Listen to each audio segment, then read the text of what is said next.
morning, TFR. Good morning. Good morning. Good morning. Good morning. Good morning.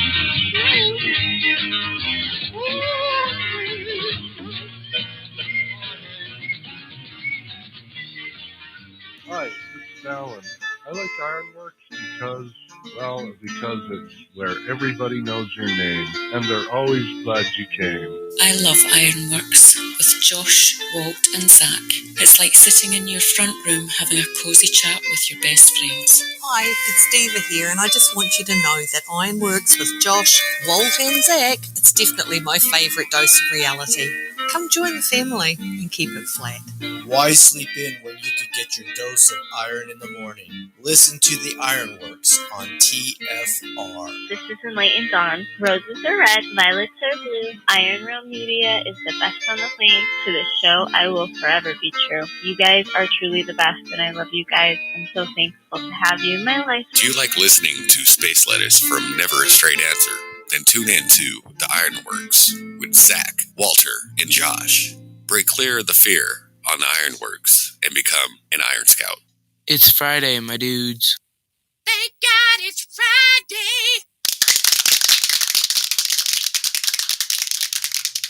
Friday. And happy Friday to you all, TGIF. Welcome to the Ironworx, right here on YouTube, D-Live, Odyssey, Twitter, all those good places. The one place we are not this morning, again, Truth Frequency Radio. Yep, apparently there's still Struggle's real. Struggle's real. The struggle is real. Yeah. Apparently there's still server issues. Skype wasn't wanting to pick up and connect. So we'll just do it sans TFR once again. Let's say hello to the fellas, starting off with Mr. Walter Johnson. You might know him from his little channel here on YouTube called Flat Earth Head. Walter, how you doing? Hi, everyone. Good morning, good evening, afternoon. Hope you're having a chill-ass morning, as we are, too. It's Friday, my dudes. Yeah, I'll stop now. We're here. We are. How are you, folks? Let's say hello to Mr. Zachary Zabala. His channel on YouTube is called Good Times for All. That's with a G-U-D, a T-I-M-S. The number 4, A-double-L. Zach, how the hell are you? Hey, everybody. Yep, just getting awake, kind of. I slept pretty good last night. I think I slept all the way through. This second time this month. So I don't know. It's good. I'm awake. I can't believe it. I'm like almost wide awake and I've barely touched my coffee. So yeah, I'm ready. The pool is chilling. So, it costs money. Yeah, it does. It does. Just saying. Pools, they don't just clean themselves. Oh, jeez. Let's say, but yeah, not a bad week. It's been hot. It's been real hot. But we'll get into this later about people's gardens not doing what gardens normally do. That's all I'll say. We'll talk about this a little bit later. I don't know what's going on. I've been hearing all kinds of stuff. Really? Yeah. Interesting. Yeah, it's Friday, my dudes. So it is Friday, my dudes, and we still have one more person to say hello to. Let's say good morning to Mr. Lucas King. His channel is LC King here on the YouTubes. Lucas, happy Friday night. Yeah, that's good. I'm chilled. I don't know about giving away all the details of Zach's name, so he likes to be incognito. So you spelled it out for people. Now they're going to be able to find it. It was like, what the hell, Josh? What were you thinking? I'm thinking. But now you just brought even more attention. That's why I didn't even say it. Yeah. Oh, sorry. Yeah, it's all good. And I'm pretty sure the 8 people watching right now all have subscriptions to your channel anyway, Zach. Yeah, most likely. I'm just staring. But yeah, look, it's cold, wet, horrible, and we just got put on another lockdown. Woohoo! Don't worry, it's only what, 7 days? Yeah, Just 7 do it days. for It's nothing. do it for 7 days. Just wear the So- mask for 2 weeks. Right. Right. Just 7 days to flatten the curve, and things will go right back to normal. Don't worry about it. Well, I heard it's only 3 more lockdowns till Christmas, so we can look forward to that. Great new way to mark time, I suppose. If only they were regular. Oh, When wait. is Graham hold on. coming back? About 4 more lockdowns, kids. Graham will be back. That's it. You're grounded till the next lockdown. Yeah, but there we go. It's certainly come as a surprise. We didn't expect anything like this. So did someone sneeze over there? Because last time you locked I don't it know. Like 7 down people. because one person had, or 7. Yeah, something crazy like that. Well, surprisingly, I have actually done some 5 minutes of research before the show started about the lockdown, and they say about 26 people. So probably a minibus full of people compared to, I don't know, a few million that are in Victoria. I thought 4 or somebody 5 might million. I mean, it's not much difference. I figured somebody was live streaming and a kangaroo sneezed or something on the live stream, so they had to shut down the country. Yeah. New variant, the jump species. The Joey variant. The joke. It hops everywhere. It hops from place to place. That's right. It's Never know when it's uncontrollable going to turn up urge. next. You know you got the Joey variant when you start wanting to box people with your feet. And stand on your tail. No. Wouldn't that be hilarious to see people trying to fight like kangaroos? 2 guys up there bumping chests and puffing out, and then all of a sudden they both jump up in the air and just fall right on their asses, thinking they had tails. Trying to drop kick each other. We got to make some commercials. So let's see. There's a good chance we might have Drafroger this morning. I may buzz him. He asked how I would like him to call into the show this morning. Tell him to call the TFR number. Well, that's exactly what I told him. I said Skype would probably be that. best because I do that.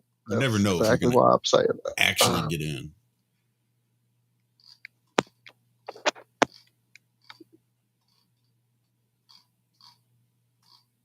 So anyway, don't mind me. Oh, yeah. Trying to find How him. are you going, Josh? Anyway, How's it going, Josh? Josh? I was supposed to move that on, wasn't I?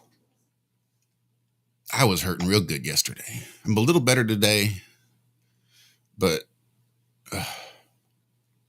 it's not bueno. Tell them how you did it. Tell them. Oh, it was so intense.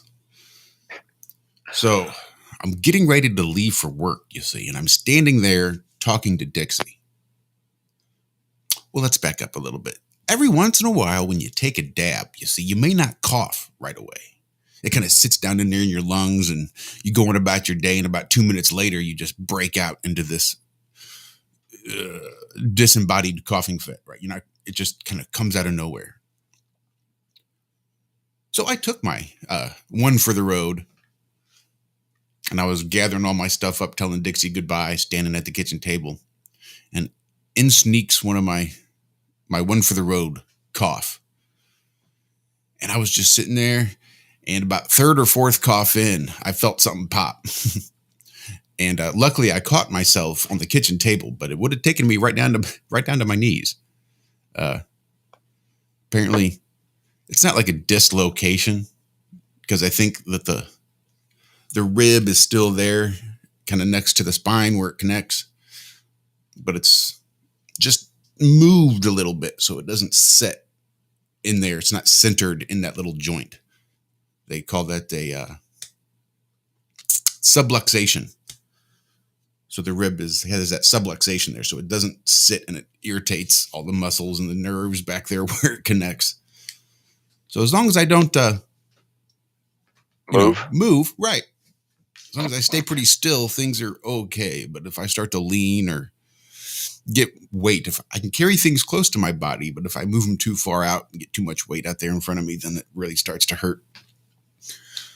So aside from some grunting and some pain, I would say it's all right. Well, at work, you get to stay pretty stationary, don't you? You don't have to. Thank God you're not cooking still. Yeah, that's true. That's a lot of twisting and bending and moving doing the cooking. But there may also be something to that sitting, that if my posture isn't right, because I do tend to hunch over a little bit when I'm working at the workbench. And that's a good way to... You need to get one of those swivel chairs. That's why I use the swivel chair when I'm at the computer. So I don't hunch. It took me a good month to get that into my brain that when I sit on this chair, I have to straighten my back. You have to think about it, while you're there, that you can't sit like that. Yeah, because eventually, your back will just start staying in that little hunched over, crooked position. Yep. And they make things that look like shoulder holsters for pistols, minus the holster that just goes around your shoulders and pulls your shoulders back, which is probably what I need. Yeah, getting old sucks, doesn't it, man? Yeah, it does. The Red Bull, what was it? A kind of hit? Dab hit. Red Bull dab hits. They're going to have it for senior citizens. Last person standing who doesn't pop a rib or pop a lung or something like that. It only takes... Well, you're not quite a senior citizen, though. I don't think it should go by how old you are. I think it should go by how long you've been smoking. If you got 25 years of burning in, then you can enter. I don't know. Jeez, I got a lot of catching up to do by the sound of it. 2 lungs enter, 1 lung leaves. Yeah. In the iron lung. In the iron lung, that's what I was thinking. So in this new game I got Walt addicted to, guess what the name of the lake is? The big lake on the map. Where I'm camped up. Flat Iron Lake. That's awesome. Is that not awesome? It is awesome. We're slowly sucking Lucas in.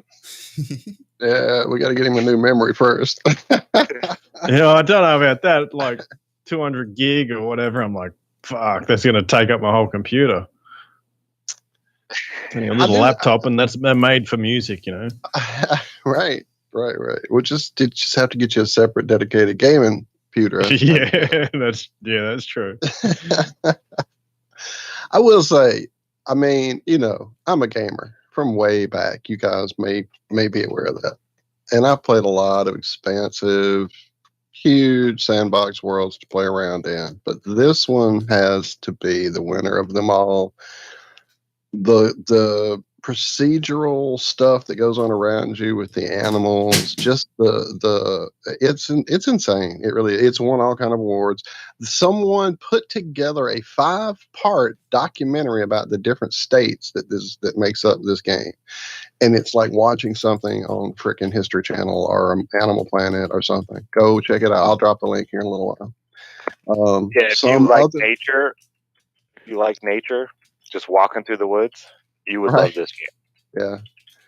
Yeah, it's pretty nuts. And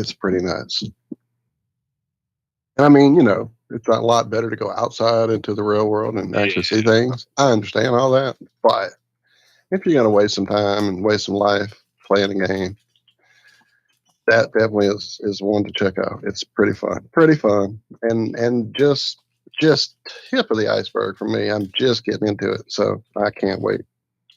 Even after you got off last night, I sat around and found a little spot on that lake and found a little camp. I mean, not a camp, but like an old fish house that had a dock, and they had a place you could literally just sit and look out across the water. Like when you stood there, it said sit. And so I did, and nothing happened. You couldn't shoot, you couldn't fish, you could only sit there. I'm like, sure, this game is that chill. That is so crazy. It's got a spot for you just to sit and look at the water. It's nuts. Yep. But anyway, I don't know. I that sounds like it's gonna.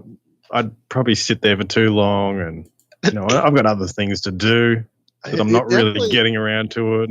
As it is, I'm procrastinating. I understand. Everybody needs to spend time doing real important shit, not wasting their life with games. I'm not advocating game loss of life at all. I just know that's where I'm at right now, for sure, is losing a lot of time playing that game with Zach. Thanks, Zach.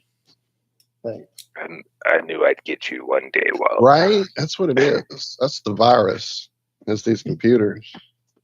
It's interesting, though, how it all went from just getting me a computer together to make the show sound better for me and not have to worry about opening apps while I'm on the show and things like that. And then, of course, that ran into I had to test the build, right? You got to test your build, make sure it's going to hold up to all that stress. What better way to test than with a really hard game that's full of lots of details? So there we go. That's how they get you. But anyway, go check it out if you have some time, if you have enough room on your computer. I'm laughing like, but I would have been in the same shape as you, Lucas, if I did not have this new build with the extra big memory I built into it on purpose. I'd do it for sure. Yeah, I'd burn hours, man. Yeah. And you will, and that's why you shouldn't do it. We're not doing that to Lucas. Lucas is a good guy. Don't suck him in. So leave Lucas alone. Run, Lucas, run. He's got salads to feed people. He doesn't have time to be playing games. Right. Dude's locked in. If you've seen the weather, I pretty much do at this time. I'm just like, I should be like doing music or doing something like that. I'm just like, nah. I've just got no energy for it for some reason. Just haven't got the, I tried to sit down the other day and play on the guitar, and usually if you can't make up something pretty cool in the first 5 minutes, you're sort of sitting there just, it's got to have a bit of, that's when you're in the mood.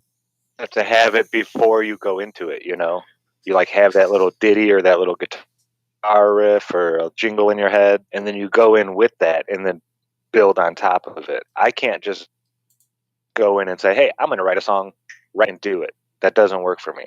It's always, don't feel like writing. Ooh, inspiration. The muse just tapped on my shoulder, whispered in my, now I can go write. Yeah, I've never been able to just decide I'm going to write. For me, it's more like it's like you feel like listening to music, or you feel like, something different. So I try and do it myself. And it's that energy towards the subject. If I don't have the energy towards the subject, I struggle. Now, I think this is how I've always been in school as well. It's like if I was interested in the subject the teachers were teaching me, I'd learn it, and really quickly. If they couldn't keep my attention, it was the teacher with me. If the teacher couldn't keep my attention, didn't matter about the subject at all. If I liked the teacher, I would learn whatever they were teaching. If I didn't, I would make it a point to be disruptive. Don't know why. I don't think I did it on purpose. Yeah, you did. If I didn't like a teacher, I was an asshole to them in class. Little smirks, little comments, little stuff like that. But if I liked the teacher, I was like a teacher's pet almost. Not because I was like kissing up, but I was just very, very active in class and always spoke out and always, was a part of the class. I remember my mom in 6th grade, the first time we had different teachers, we got to go from one room to the other and move around the school.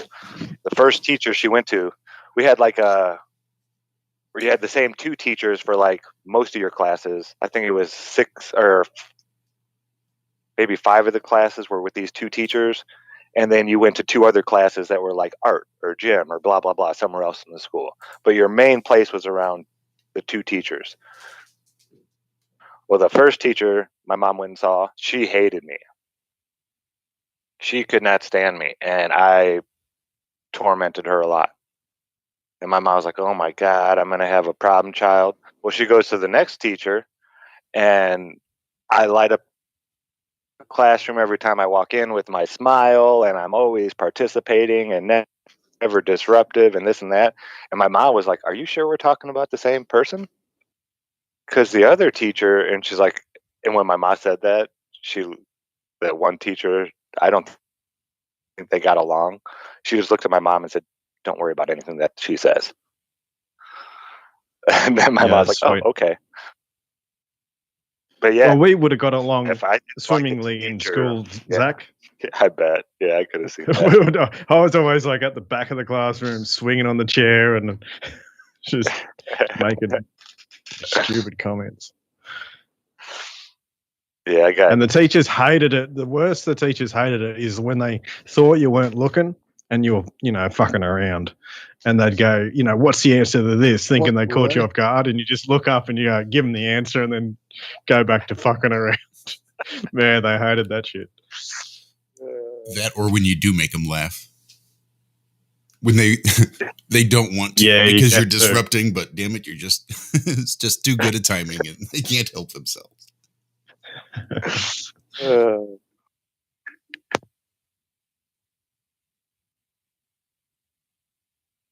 I feel bad for all the children today. It's got to be so hard to have fun in school like that.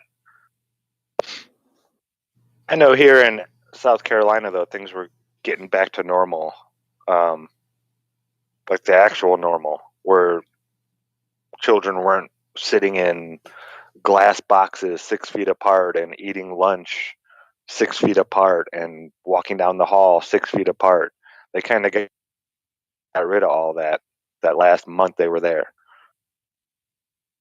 But I mean, school starts up in the fall, so we'll see what they try to push here in a couple months. I don't know. It seems like the government's doing a whole lot of backtracking and the whole censoring thing.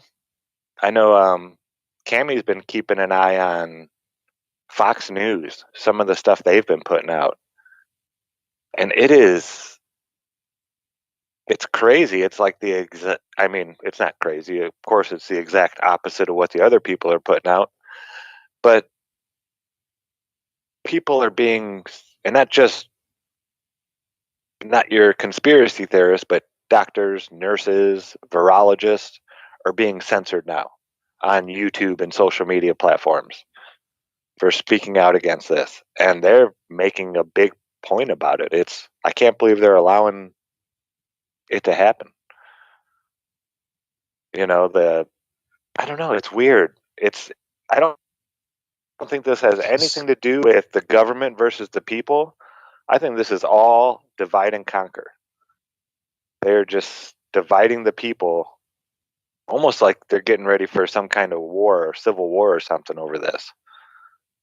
Just the way they're going about it, they're allowing, the big media platforms to just really go at each other with this stuff. And so if you're listening to the stuff on the left, anything you hear from the right mainstream media sounds like conspiracy theory, and kind of vice versa. Whatever the people are saying on the left, the people on Fox are like, well, these people are insane communists. Yeah, I've never seen it this amped up before like this much, black powder in the keg. It's weird.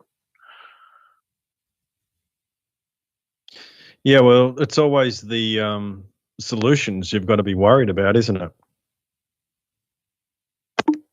Yeah. I mean, they're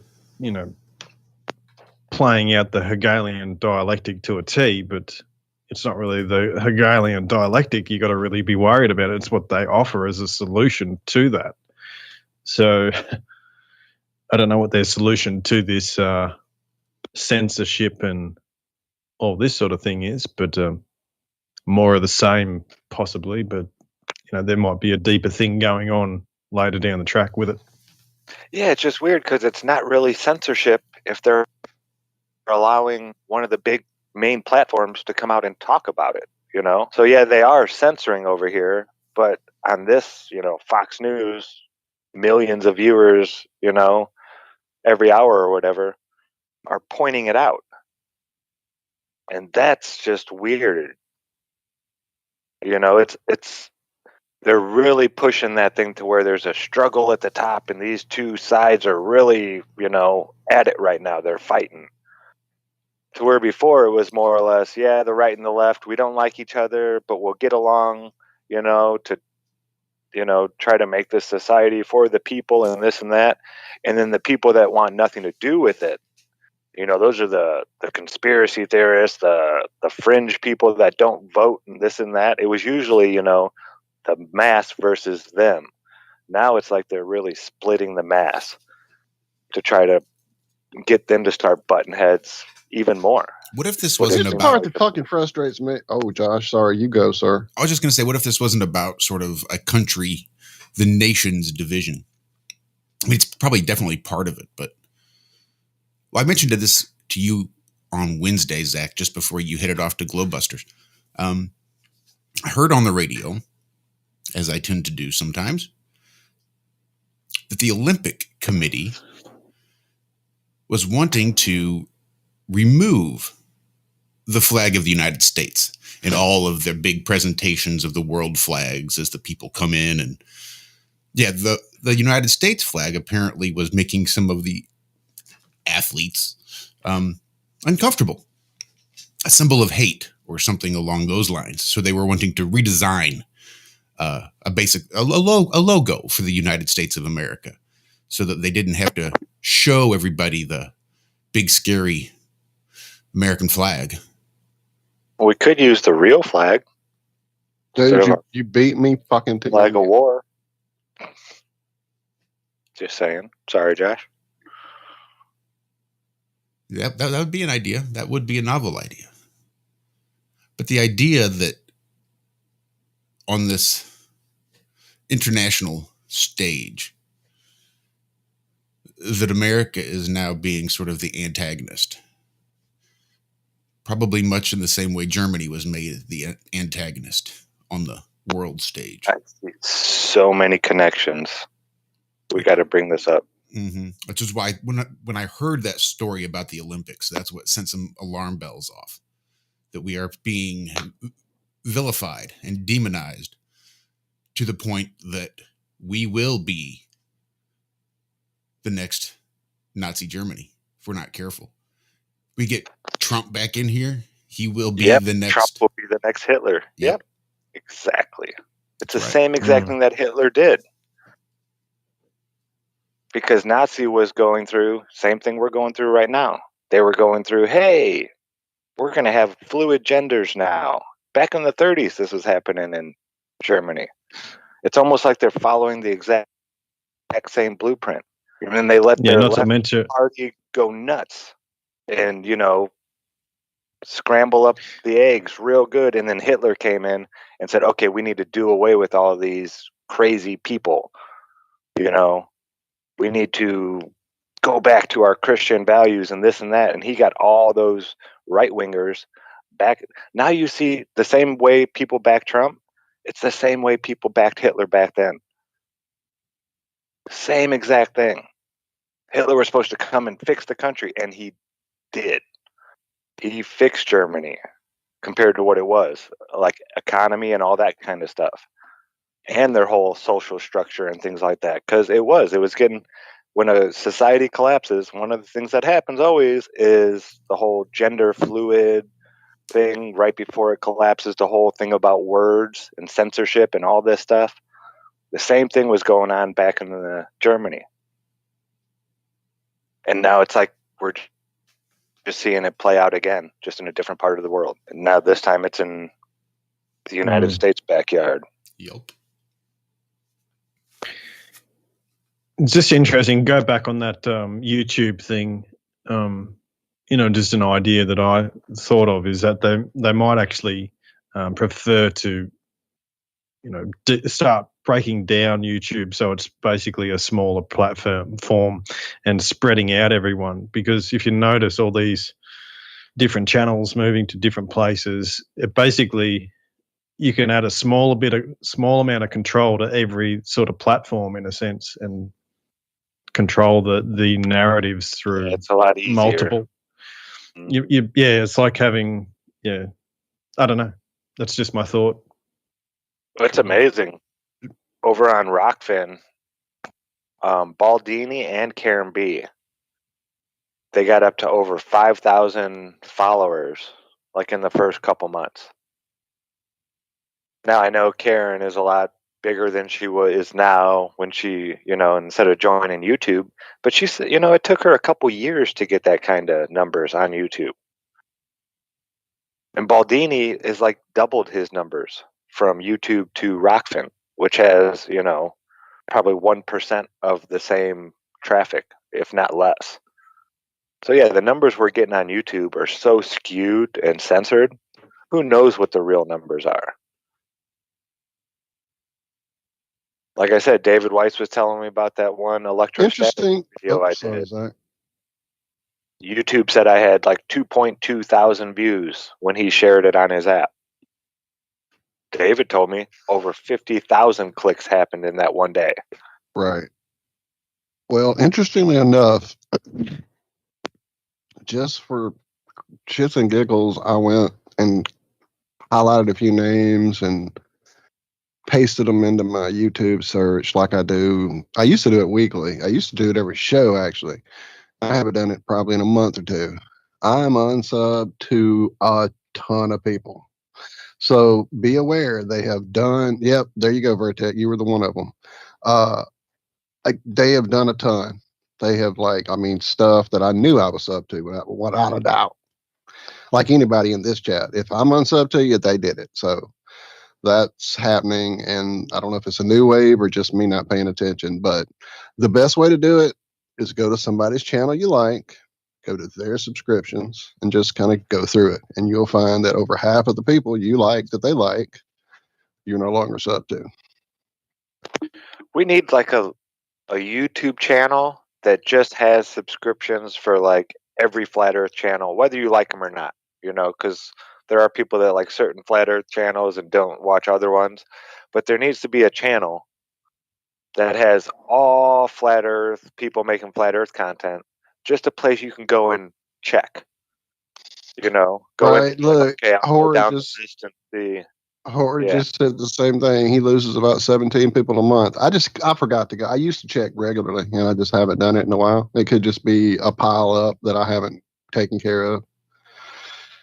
So I see some discussion about Rockfin in chat, which we've all stuck our toe into and have yet to hear back. Now, we did hear from our buddy Bobo that he would see what he could do to help us out with that. I don't know if that's brought any fruit yet. Josh, I haven't checked our email in a day or six.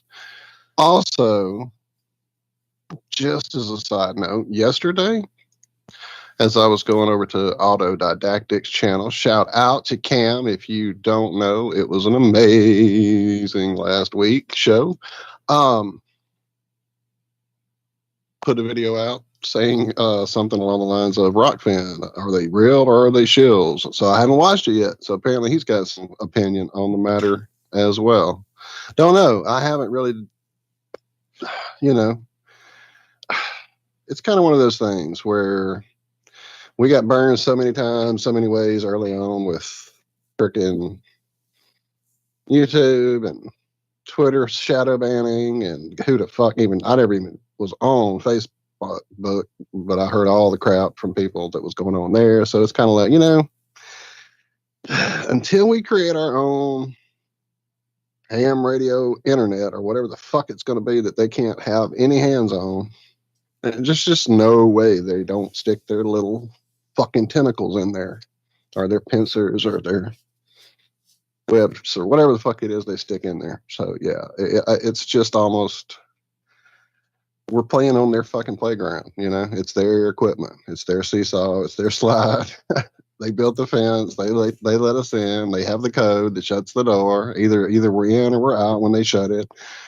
So yeah, I mean, and shout out, by the way, to Cam. I noticed as I went by, he's live for a 30,000 sub live thing, inopportune moment to do it, Cam. I'm just fucking with you, man. Congratulations, brother. That's awesome. I know you're up this time of day. You hung out with us last week at this time of day, so that's awesome. Awesome. Sorry, I'm looking through subscriptions right now. There's a bunch I'm not subscribed to. Exactly. I'm sorry I started everybody down that hole. That's probably what half the panel's doing right now. Yeah, dude, it was nuts. I'm still gonna go back in a minute and finish it. Excuse me. Apparently, according to Alexander there, the opinion's not as strong as the title would suggest. So there you go. I haven't watched it. And shout out to my buddy Horry, whose live thing Josh sent me a text about, damn it. And I did not have my phone on during that time of day. I didn't have it up, so I missed the text. I saw it about an hour and a half later, just as you finished. It's actually what I was doing was looking to see if I had Horry's contact info on Skype, so we could get him in here to discuss the God's righteous boot. Well, I was actually going to mention that in this time that I forget now. We're not having those breaks. I was going to say during break that we should probably reach out to Jorge and have him either get in here this morning or even this afternoon, because we kind of have just an open line thing. We've had some pretty heavy shows lately, a lot to kind of marinate on, lots of new pieces added to the puddle, if you will. So yeah, definitely welcome to come hang out here or there, friend, for sure. What were you going to say about the garden, Zach? You're leaving us waiting. Were you waiting for a commercial? No, yeah, lots of people are having issues around here with their gardens. Peppers are not doing good at all around here for some reason. Nobody's having good luck with their peppers. A lot of people's cucumbers they're just not producing. I don't know if it's a lack of bees, maybe. I mean, I'm seeing bees out there pollinating. We have lots of tomatoes, but our peppers did not. I have a zucchini. It looks beautiful. Leaves are size of basketballs, just big, huge leaves, nice, big, round, green, healthy, no pest all over it, eating away at it. Not one zucchini. I've seen a dozen nice, big, open flowers on it and everything. Not one zucchini has started growing. I don't get it. I've never, ever had this happen before. Well, that'd be, fertilization. Yeah, I mean, the plant looks great. It's not like the plant's not doing good. It's the bees, man. Got to save the bees. So, yeah, I don't know what is going on. It's not just me. Karen B., all her pepper plants have withered away to nothing. Same as mine. Her cucumbers aren't really producing at all. Now her zucchini went nuts, and they have 2 zucchini plants, and they don't know what to do with all their zucchini. Yeah, I don't know what's going on. But it seems like things either aren't getting pollinated like they normally get pollinated around here, or I don't know. Something's going on where the plants just aren't in that right. I don't know. It's weird. I've never seen gardening go like this before. No, zucchinis should be a piece of piss to grow. Let's face it. Like, I mean, they just, once they get started and they're flowering, I mean, they're off and away. Yeah, those are the ones usually I don't mind pulling the plant out because I'm sick of cutting zucchinis off of it already. By mid to late July, I've already pulled usually 8 or 9, 10 zucchini off one plant by now. Yeah, shit. One year that's I had 100 jars of pickles done by the 4th of July. Where this year I didn't even have one pickle or cucumber by the 4th of July. You would have nearly become a pickle. Yeah. Oh, I did 212 jars that year. Wow. Yeah, I'll never forget that year. I think that was 2015. No, 2014, the year before I found flat Earth. And then once I found Flat Earth, it was... I was, sorry. I just want to let Hori know I did send him a link to the Skype call over there on Fedbook. Nice. So did you guys see Ashton Kutcher has now sold his ticket on Virgin Galactic space travel? I saw that. It's just not a wise move, having a young family and all. Not a family man, right. So I'll go, but later. Yeah, supposedly he was supposed to go on the next flight. Later, after all my entire family dies. Then I'll go. Well, yeah, once my kids are sacrificed to Moloch. I've got a midlife comeback. Yeah, I wonder how many of these famous people who announce that they have these tickets are going to be like, yeah, I'm not going now.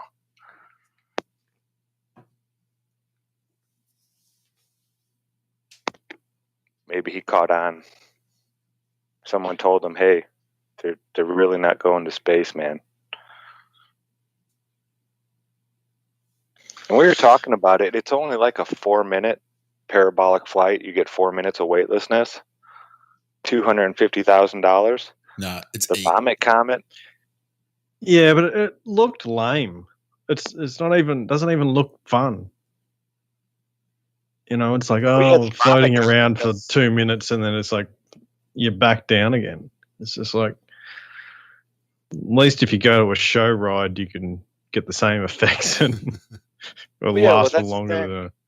The Vomit Comet, it only lasts 40 seconds, but you get like 10 or 20 of them. You know, it's not just one of them and then that's it. The ride's over. I mean, Branson did that trip in under 20 minutes, the whole thing. Anybody paying $250 for a 20-minute flight? Yeah. Vomit Comet, $5 to $10,000, and you get even more weightlessness, more bang for your buck. I almost made it to space, and all I got was this lousy T-shirt. Yeah. I almost made it to space. So did you see Bezos was giving him props? Branson? No. For what? For being the first. To almost make it to space? Yay! Yeah. Congratulations. I don't know, man. Mad Mike almost made it to space. Much in the same way that Virgin Galactic almost made it to space. It's almost close to the way I almost make it to space every time I jump. That's exactly what I was thinking too. Like, I remember being like 7 years old and trying to make it to space and almost made it. Fuck. On a swing set, dude, doing the high jump. Fucking hey, I've been there. I've been there. Putting the football helmet on because you know you're going extra high this time. Oh, that reminds me. Sorry, when I was looking for pictures on Campbell's Facebook page to throw into that promo video I made for Friday's show, some of the pictures he had showed these people, well-dressed, ladies, men, jumping or flying or whatever in the sky with these large umbrella devices with winged shoes, sort of like the ones the FTD florist wore. What the fuck is that? Because as a kid, as a just walking child, I would go get the umbrella out of my grandfather's umbrella stand, go into the back room, climb up on my grandma's huge, to me, big deep freeze, and open that umbrella and jump off numerous times in a row before I would finally get caught and fussed at and be told that I would break my arm doing that if I didn't stop, and be eyeballing the roof every time I'd be outside thinking, if I can only get up there with an umbrella. So was that a past memory I brought forth with me of having an umbrella flying device? No. I don't remember watching. That was way before Mary Poppins was a TV thing or a show thing. I'm an old child. I was very old. Okay, well, who came first, Mary Poppins or the Flying Nun? Did she have an umbrella?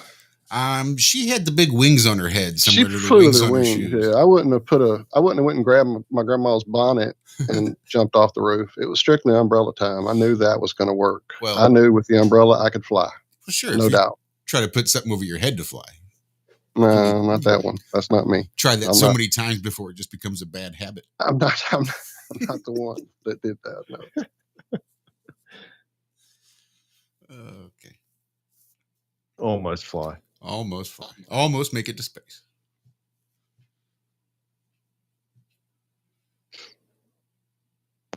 And have you guys ever heard, what is this, of Starfish Prime? Yes. I had never heard of that. Did you hear about it before they started talking about it here?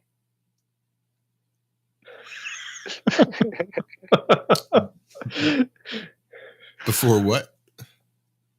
I didn't think the Earth would move, but I thought you might.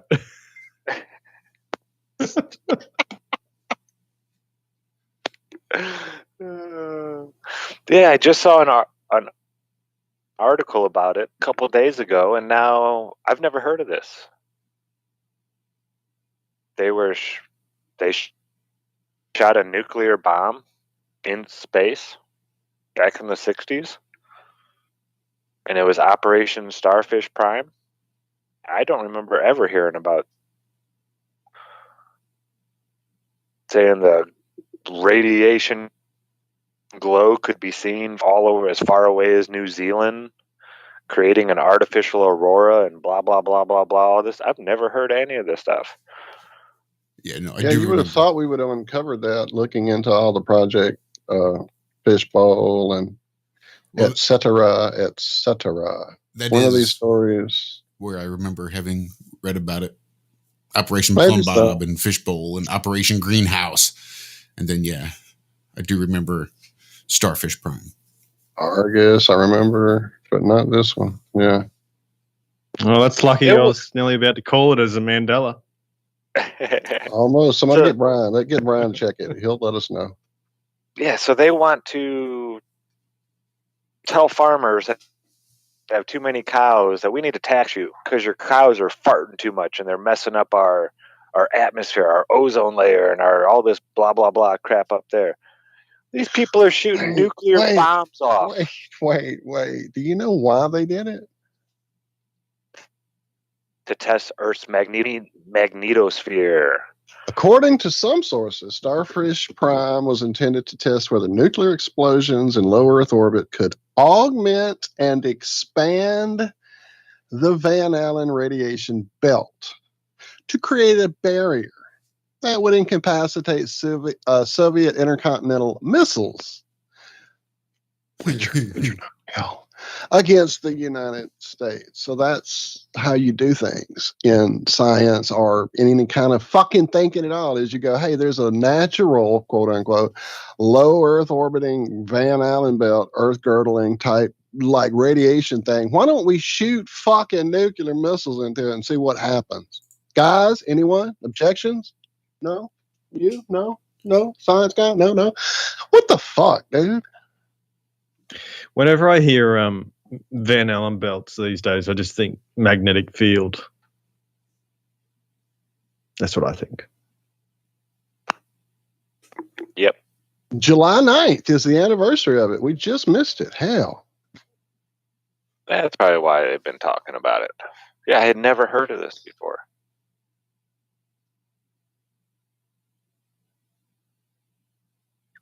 And with all the people that have done research and stuff like that about, them shooting stuff up and blowing it up, and I guess maybe they really didn't come to the conclusions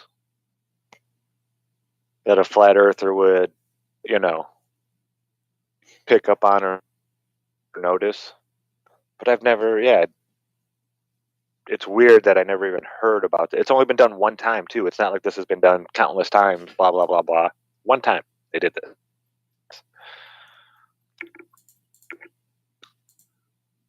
Are you seeing the screen? Yeah, we're seeing it.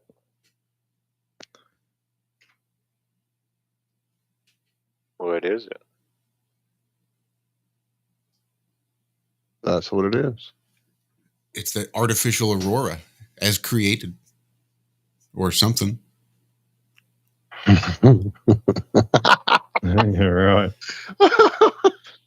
And if you drop a Look, hot Mike, ball call Mike bearing in Spring- sand, Call Mike Springfield. Call Mike Springfield. Quick. Get Mike Springfield on the fucking phone now.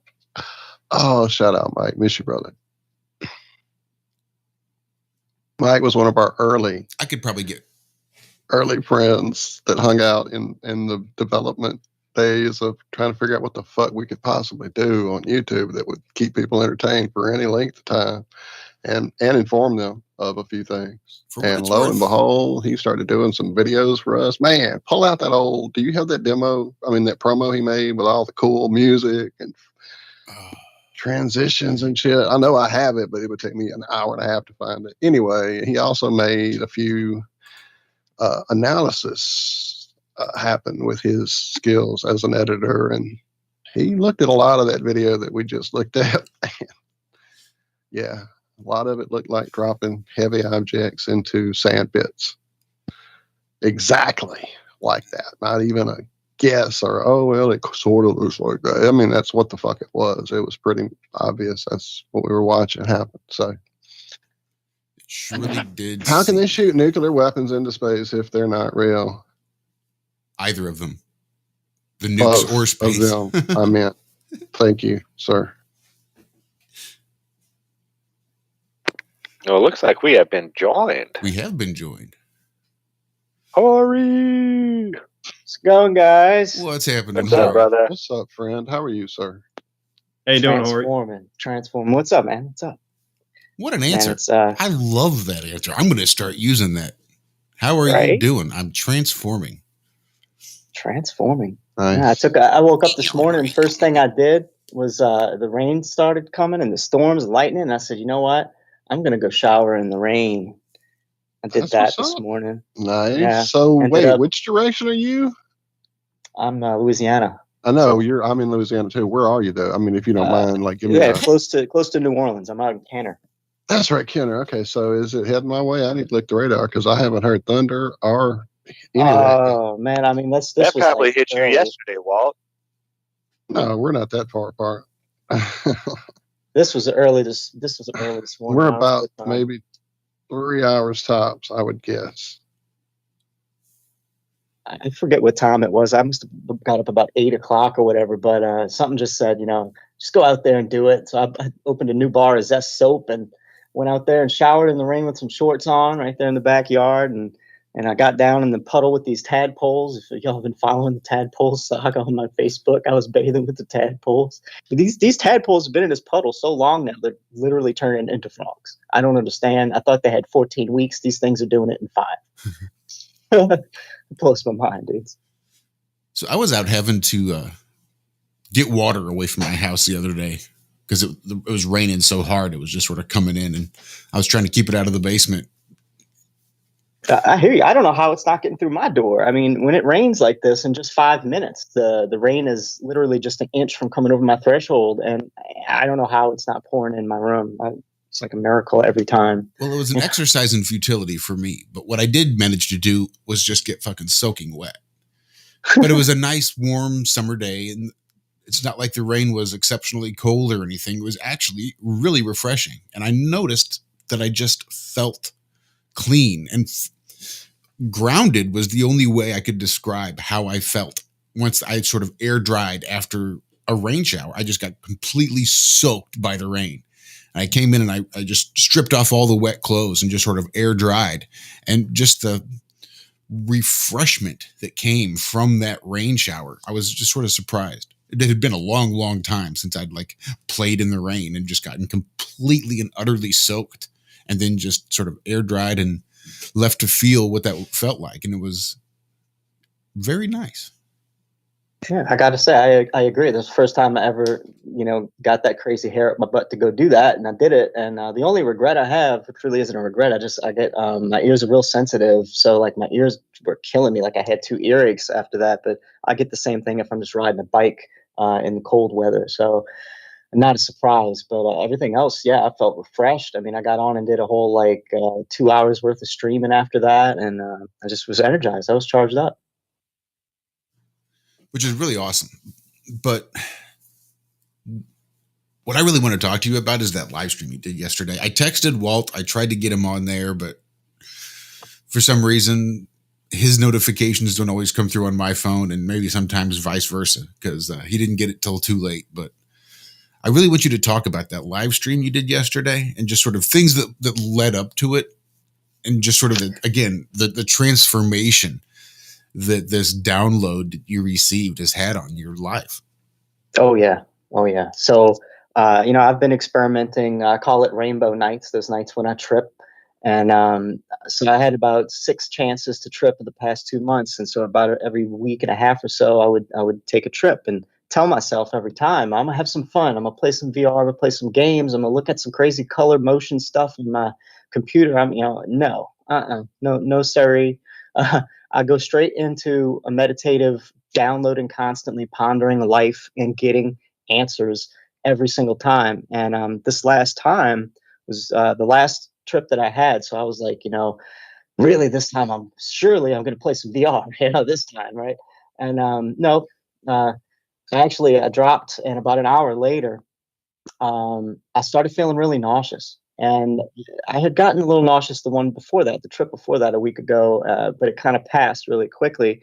But this time, I got real nauseous, and I had to go throw up. So I actually went and threw up 3 times, and it was still, still nauseous. But this voice came to me when I was about to go throw up, and it said, "It's a demon." In my head, I heard, "It's a demon." And I laughed it off like, no, I don't think so. That's not the kind of thoughts you want in your head when you're tripping by yourself, if you know what I mean. And Yeah. so Exactly. yeah. So I heard that, and I'm like, nah, I'm just gonna go throw up a couple times. I'll be all right. And no, it's just kept nagging me. It's like, this is an energy inside of you that needs to come out. And I said, well, okay. I'm very intuitively led, and this was not my brain panicking. This was my intuition telling me this. So I said, okay, so what do I do about this? And I said, I'm gonna go sit on the ground. I'm gonna go ground, something I don't really do. I know I should, and people talk about it, and it's supposedly really fantastic and all, but it's something I never took advantage of until that night. So I went out there and sat on the cement, and I kind of sat Indian style, and I was all by myself, and I said, okay, I don't know what to do. So it's been 2 years since I prayed or anything like that. Because I mean, if y'all know my past story with my ex and my family and how I lost my family, I went to God for answers to get them back, and boy, did it work in spectacular fashion. But it was temporary, so I kind of held that against God or whoever gave me that answer. Those list of honeydew chores to win her back for that month, and I had my middle finger to that source ever since until this night. When I'm sitting on the ground, and I said, "Hey God, it's me again. Long time no see. So what do I do about this demon?"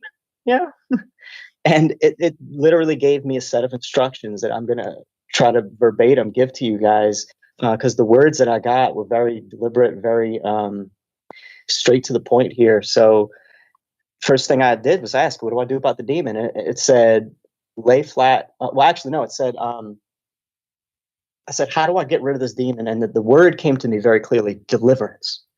And I was like, I think I know what that means. Like, I've heard about it. I don't have no idea what it really means. So I Googled it on my phone, and it said, the first thing that popped up on Google was Christian Deliverance Ministries. And it's talking about purifying the soul, exorcisms, repentance. And I was like, oh man, this is a demon in me. If it's talking about exorcism, and that was my synchronicity right there. So now I was like, okay, how do I get this demon out? What do I do? The voice said, lay on the ground, lay flat on your belly, and put your face cheek to the ground, your arms, like lay flat as I could be on the ground. And so I did. And then the voice said, now imagine that you're over your body, looking down upon it, and here's the words, with the boot of God's righteous fury and unconditional love, crush the spines of the demons in you and push it all out into the earth. That's what I was told, word for word. Those words: cripple the demons, crush the spines with I just God's got righteous fury, right? With God's righteous fury and unconditional love, because God is all love, but he's also just and all that is good and righteous. So he has the authority. That's where I got that righteous fury is his authority. And the love is the power of it. So it's amplified like that. So I said, okay. So I began to imagine this pressure of God's love crushing my whole body as hard as I can make this pressure onto myself. And I felt the pressure. I felt like somebody stuck a particle board on top of me, and 2-3 people just got hopped on and just sat there, you know. And I took a picture of this too. You could even see it. My veins were like smushed, like I was literally being crushed, you know. So I was doing this, and while I was being crushed, I had a feeling start to come out of my belly, and I got a visual along with this, and it was like as I was crushing these things, the blood of them was black, and it was spilling out of my solar plexus, and I was told that the earth would absorb it. Like, here's, Mother Earth to come and transmute your pain, right? It was all making sense. I was just doing it. And when I stayed there like that, I realized about a minute and a half in, I wasn't breathing. And it wasn't a conscious thing. It was just I noticed I hadn't taken a breath. I was kind of just in awe at everything I was feeling and experiencing and being told that I wasn't breathing. And then I thought about breathing, and the voice said, no, not yet. So it was at that point where I'm like, well, I ain't got nothing else to do. I'm going to grab my phone and take a picture. Just crazy, you know? And so I snapped a picture in that moment because something told me I was going to need that. I don't know why. I was just doing what I was feeling and told. And then about a minute and a half into not breathing, after that picture and everything, it said, this is the voice, said, the next breath you take will be God's pure, unconditional love. And I thought about how strange that sounded. So as soon as I took a breath, straight through my nose, it was like, like it shot through me, this bolt of electricity. I've never really felt, very rarely do I ever feel anything like that. But that was huge. That really solidified that something had happened to me. And I sat there with that. I got up and I just kind of was like thinking about it. And I saw, I had a little experience with nature right after that. I guess I probably shouldn't go into that because it didn't make too much sense. But basically, what that experience did, I was not really fully aware of it at the time, but it killed all of my depressions. Everything that was making me depressed and things I was addicted to. I'm talking like my pot addiction. I couldn't wake up and start my day without loading a bowl. I just like no, like if I don't have pot, I don't even want to wake up. And so like I don't have to smoke anymore to feel happy. I don't have to drink anymore on my scooter rides to the grocery store to feel like I can dance to my disco. I'm happy. I'm free. Free from the addiction of pot, free from the addiction of porn, masturbation, things like that. I just do it just because, hey, it feels good. Why not? Just about every night, I can't. I don't even think about that stuff anymore. Out of my mind. The desire to be with a lover and a partner and a girlfriend and need to find my next one, like gone. Could really care less, like so much more comfortable in this journey by myself. And on that note, like two things to follow up with that, like after that experience and I come back inside, I felt very whole. I felt free already, but I wasn't 100% sure of what transformation happened. I didn't know that I was free from my pot addiction or nothing. I just felt different, right? And I asked, well, okay, God, like I still have this desire for intimacy, a desire for a soulmate and a partner through this crazy journey of my life. And God said, oh, okay, well, what do you want from a woman? What are you trying to feel? What are you trying to seek outside of yourself that you don't have right now? And I thought about that. I said, well, I want to feel this. I want to feel closeness. I want to feel cared for. I want to feel loved. I want to feel, and it said, okay. And it heard me and it said, think about all those things. Think how it feels and lay right there in your own lap and cradle your own head and feel the things that you're trying to feel. Pretend that you have them. Like Like, just embody the feeling of the things that you feel you're lacking. So I thought about all those feelings, and I started to fill up. It was like I was an empty glass. And then I started to fill up with goodness, love, wholeness, completeness, and it was overflowing. I had more than enough to feel like I was laying next to my most perfect lover, myself. That's, I can't tell you how amazing that was. And I thought, this might be a fluke. Like, and then I asked the question, I said, how do I embody this feeling every day? Like, when I wake up tomorrow, I'll be sober from this trip, and I'm going to go back to normal. I know this because it's been like this all 6 times before the trip. Like, I said, God, how do I stay in this state of oneness and wholeness and filled with unconditional love? You know what the answer was? Stop eating. And I instantly got the download of what that meant. Is just food is poison. It's just poison. There's just too much poison in it. We don't need half. We don't need a quarter. We don't need a fraction of the amount of food that we are told, especially by the TV and the food pyramid and the 3 meals a day. It's all garbage. We don't need that.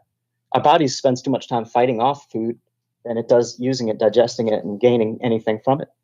So all that made sense to me. That's why I'm start doing I'm getting off of meat. I'm gonna go full vegan. I'm gonna eventually just do a week or so from now, when I finally eat all the damn meat I bought. I'm gonna do like a fruit diet for 2 weeks, and then I'm gonna do a parasite detox, and then I'm gonna go straight to a water fast, and then a no food, no water fast for a while, but at least 72 hours, and see how I feel. My goal is to get these divine downloads without tripping, and I believe it's possible. I base this on my past, I call it Jesus experience, where I went 2 whole weeks without food, without water, without peeing, without pooing, and I knew everything about everybody. It was 100% psychic, 100% energized, superhuman strength, even. So this, I know it's okay. I know I'll survive it, and so I'm just conditioning myself. You're using all of your body. Your whole body doesn't have to focus on, I need to break this down, and I need to transfer this over here, and do this here, and do this here. Yeah, we can live without all this stuff, and it's actually hurting us. It is. Even good food. Yeah, you're 100%. Even the food that's good for you. If you have too much of it, your body is being overworked. It is. Absolutely. Yeah, 100% with the food. I'm 100% with you there, because it's and what they've done to the food is basically make it poison. Yeah. So for myself, I've converted to straight raw foods. So yeah.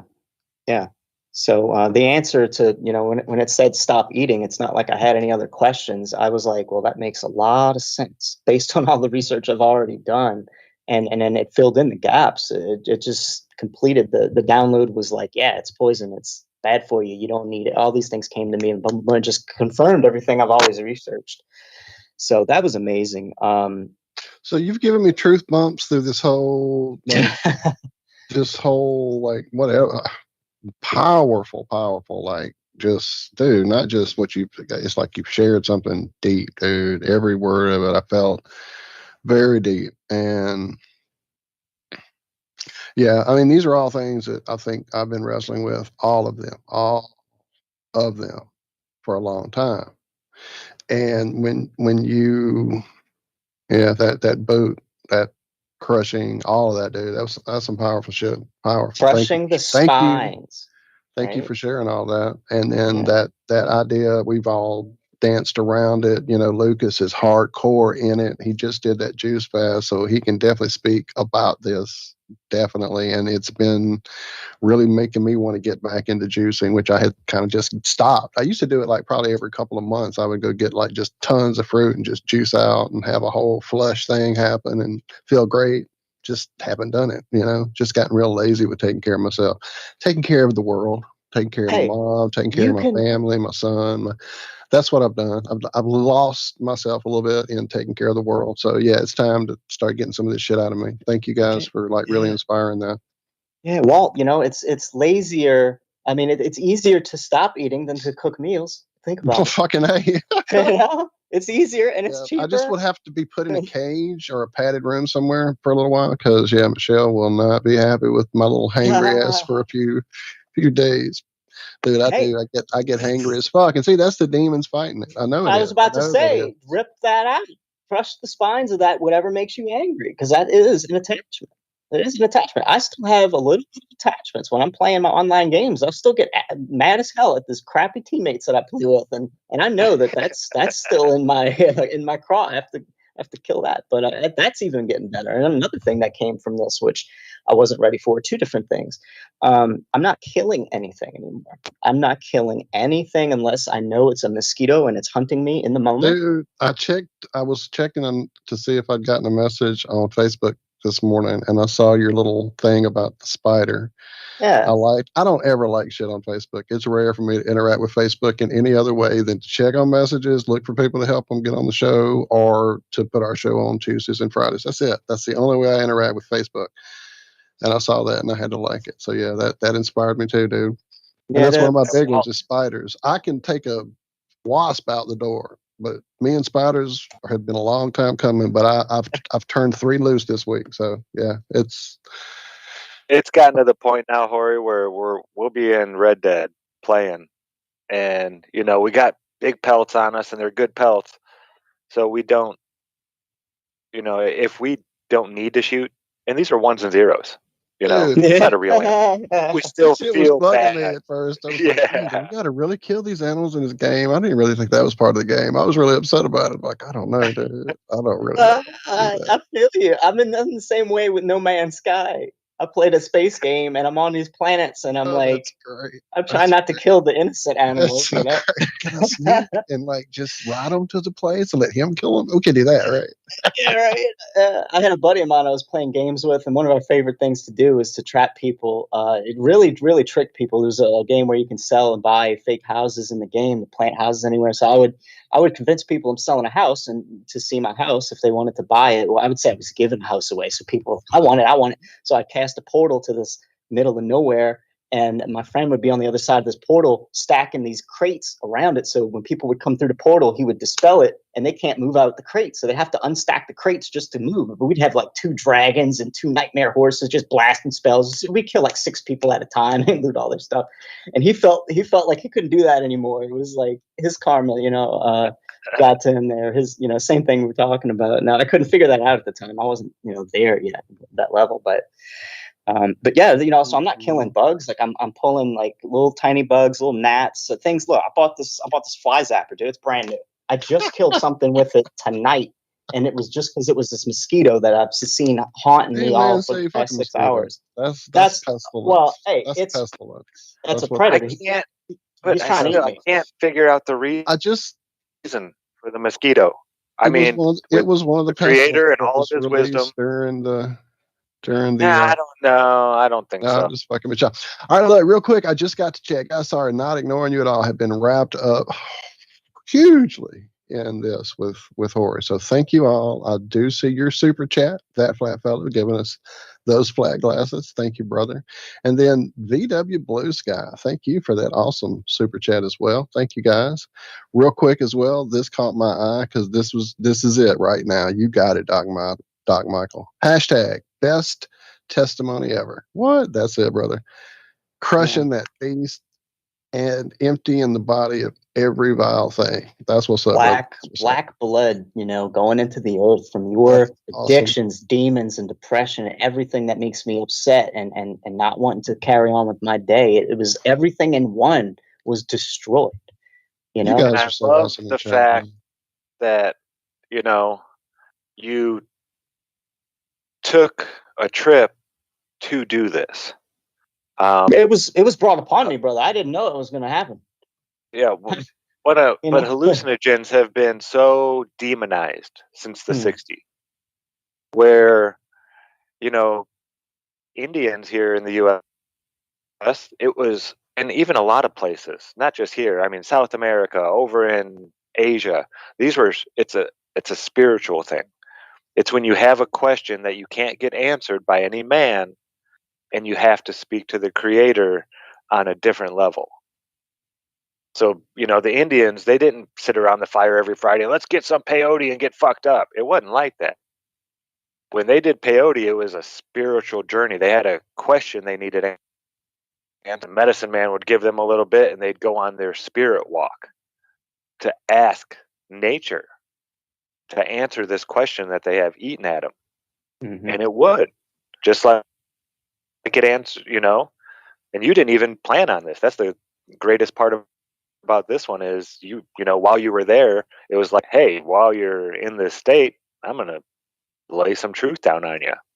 Dude, yeah. I guess because I had gone into it after reading all the Aldous Huxley books, reading all the Carlos Castaneda books, reading a lot of books that demonize the hallucinogens, the Ken Kesey stuff. I read all that growing up. And so when I was actually offered my first tab, I was like ready for it. And me and my cousin had our own place. We were off away from things, out literally in the woods where we lived. So we had pastures all around us. We could go get in nature, dude. It was the most beautiful, amazing, fun, silly, did crazy things, did amazing spiritual things. As the sun rose, we literally watched it happen from the bottom of the sea. Shout out Jimi Hendrix. It was like the stars were all talking to us and saying, look at me. And yeah, it was the whole nine yards. So for that being my first experience, everything after that kind of followed with that being how I went to it. So I didn't even know yet really about set and mindset setting and all that yet. I just kind of went into it right. And then from there on, made sure those were the experiences I had. I never was the guy that was at the goofy golf place, tripping balls or trying to hit the arcade or none of that. That was never. Now at home, granted, we would do some stuff on the games or whatever if there was enough of us, and it was silly time. But usually it always led to us heading out to the levee or heading out to the reservoir or somewhere near water. Always some water around. It always seems that always leads me to water. Of course, I am a water goat, so that probably has a lot to do with it. But yeah, it's always been an ally. Oh yeah, the sky talks to me, or it looks like it's wanting to talk to me when I'm tripping. I'll go out and look at the stars, and the astrological signs, or how they have the pictures of where the stars are out and that they connect the dots, and there's an archer shooting an arrow or something like that. Dude, I see that when I look in the sky. There's no question why we get that stuff now. It's like they're not stars anymore. They're those pictures in the sky, plain as day. Even like I can almost see the lines connecting them. It's so bizarre. That's why they have those things. People tripping balls out there and looking at the stars, and they must have come to some consensus because it's there in the sky. And another thing about I said I'm carrying bugs out with little cups and napkins and not killing anything. I wasn't prepared for that. I thought maybe I can't ever kill anything when I'm tripping anyway. I was thinking maybe this will pass, but no, I wanted it to stick, and it's stuck. And now I have trouble killing things. And something else that came along with it's kind of cool is like the nature around me. The lizards outside on the porch, they don't run from me. I walk up, I can get 2 feet from them, and they just look at me like, "What's up, bro?" They And, know. they can know. sense that you mean them no harm at all. I remember I was with just Jack and his family. We went on Shavuot, the Hebrew Spring Festival, the Winter Harvest Festival, actually. And we were up on a mountain in Tennessee, and it was like 2 in the morning. And Hank was even walking with us, and we see this herd of deer. We were at a state park, and they were just hanging out in the middle of this field. And we walked within like 20 yards of them up this path that went right along next to them. And Jack was sitting there saying, yeah, they know that none of them want to harm them. They know it. And we got a ways past him. He was like, now watch this. This will be the real teller. He just had his finger. And he just thought, he's like, I'm going to think that I want to shoot one of these things, and I'm going to take aim at it and watch what happens. And as soon as he pointed his finger at this herd of deer, one of them looked at him, and then they all took off and bolted. It blew my mind. I was like, get the fuck out of here. But yeah, they know They know, like when I used to go fishing, I would talk to the fish and I would tell them, I'm not fake. I'm real. You want to eat me. You want to eat me. I would put that out there. Mm-hmm. And I would always catch more fish than my buddies. And I never told them that I was sitting there talking to the fish because I didn't want them to think I was crazy. Do you feel like it's going through the fishing line, your message, your energy connecting to that lure too? Because I've been No, there. it was just me and the lure, not so much the fish around it. Me and the lure were being real. Okay. Because me and Caroline would go fishing, and I'd have my fish call, and I swear it works every time. I think my call was something like "Here, fishy, fishy, fishy," and boom, it would take my cork, and she'd go, "How are you doing that?" And then, so Caroline's fish call was, "Come on, fish." And it would work. It was just that intention, man. It's weird, but I can vibe with that. Yeah, sometimes I would talk straight to the fish. And I would tell them, "Hey, you're just going to go for a ride. I'm not going to kill you. I'll put you back, this and that." Like I was telling them, it's okay. You're not going to be hurt by this. Even though, you get a big hole in your lip or hook through your eye, or that's why I had to quit fishing. I felt bad. I know I'm having a hard time. I might not renew my fishing license, but I'm really enjoying my little fishing disco scooter trips. But now I'm thinking like, well, what am I doing? I'm just hurting something for no damn reason, but my own You know what enjoyment. a good thing is? Get a camera instead and go take pictures. Now, nature told me not to take pictures of plants and animals anymore. Don't know why. This just started. I was getting ready to film the hummingbirds at the feeder in some super slow motion stuff, and I just got this tell that, hey, we don't want you taking our picture anymore. And I've got like well over 7,000 pictures of nature that I've taken since I got my camera back in 2016. And all of a sudden, and I'm in this new area with all these new flowers and plants and bugs, and I'm seeing all this new stuff. But for some reason, it's telling me not to do that. It's because nature's naked. Doesn't like it. Yeah, I don't take pictures of nature now. Now the only thing I take pictures of is when I'm doing experiments. I'll grab video of something I'm doing or this or that. But yeah, at least for now, I'm not even going to be taking pictures of it anymore. To each their own. Well, I hope you get back to it, Zach, because some of your photos are amazing, mate. Oh, thanks, man. Yeah, it's just my uncle told me, he took a couple classes on photography, and it's like painting a picture. You just put that beautiful image in that little viewfinder and click it. And you got to learn to play with the light. With these digital cameras, it's so much easier. And if you do get a camera, Jorge, make sure it has a macro lens. That's what I got. I got a macro lens, big old thick ultrasonic Canon EF lens. I don't even know what the hell I'm supposed to do with it, but I know I can take good close-up macro product photos and things like that. It's real sharp. I've got pictures of snails where you can see the blue in their eyes with the little black dot in the middle. Yeah. Just they're amazing. And I think that's one of the reasons. I mean, I didn't kill too many bugs. Once I started taking pictures of them and seeing them close up, every hair, every little spike that comes off the leg, every little intricate detail, I appreciated them so much more, and it made them more real. Like you can't hurt them. That's a consciousness. That's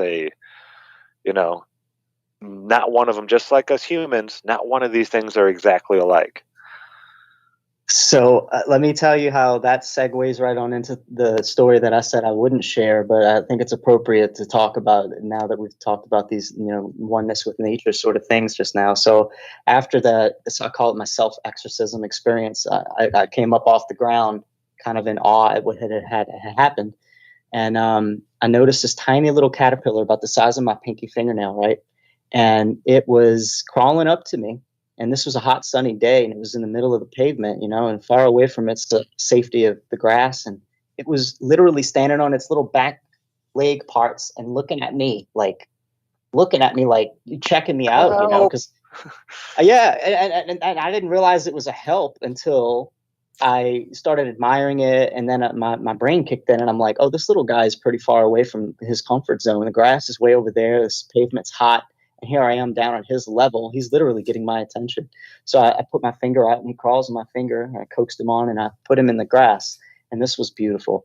So I put him in the grass, and I laid in the grass like my chin was on the pavement, and the grass line was right there by my nose, and I'm just watching him. He went into the little shade of the blades of grass, excuse me, and he comes right back out, and his little friend looked just like him, looked like his little caterpillar wife comes out, and then now they're both staring at me on their hind legs, and it's like I could hear them talking.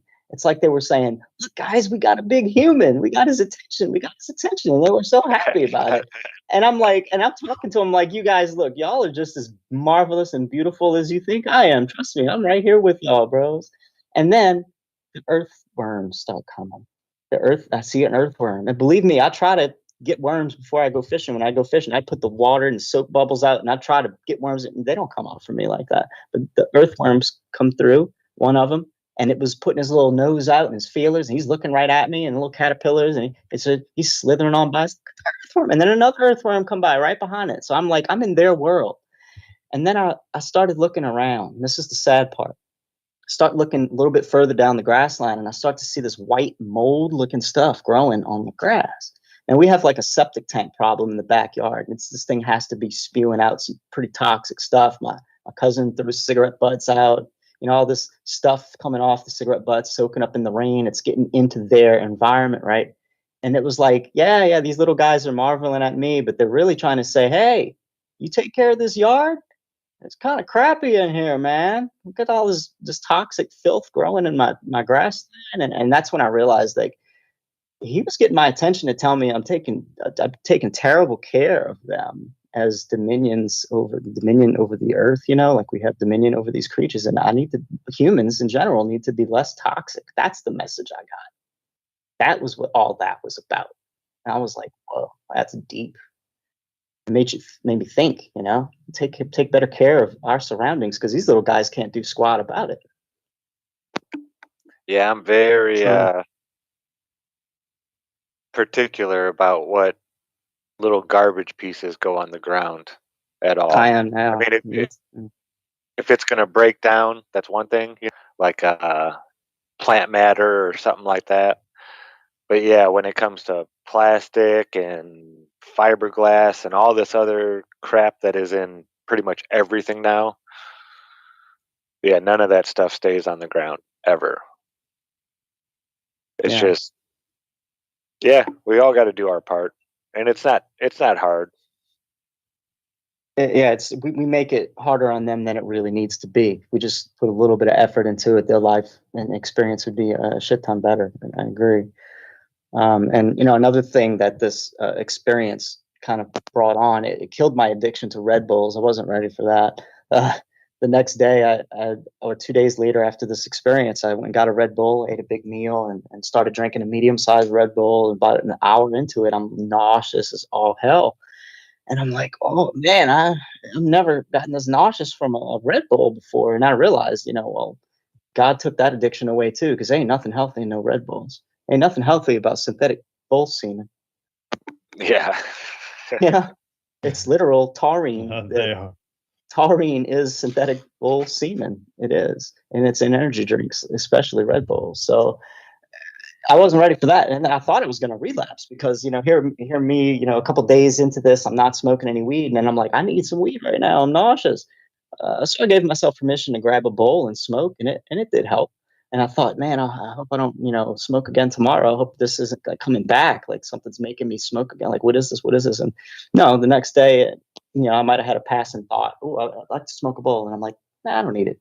I'm still happy. I'm still full. I'm not sick. I don't need it. I don't need it. The only time I've smoked pot was for that experience. And then here's something interesting too. I was talking to a friend of mine, and she calls me up, and early on in the conversation, she said, I have a really bad sinus pressure in my eye for 4 hours. It's been really debilitating.